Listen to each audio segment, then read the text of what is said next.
Welcome to MiConvert. In this tutorial, I will show you how to convert AVI files to MKV format, completely free and online. Open your browser and search for AVI to MKV MiConvert.com. Click on the first result to go straight to the converter. You are now on the AVI to MKV converter page. The interface is clean and easy to use. Let's upload a file. Click the Choose File button. A file picker will open. Select the AVI file you want to convert, then click Open. Your file is loaded and ready. You can see the file name, size, and destination format. Click Convert now to start the conversion.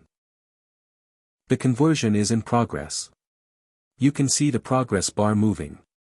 This usually takes just a few seconds. Done. Your file has been successfully converted. Click Download to save the MKV file to your computer. That's it. Visit MiConvert.com for more free conversion tools. Subscribe for more tutorials. Thanks for watching.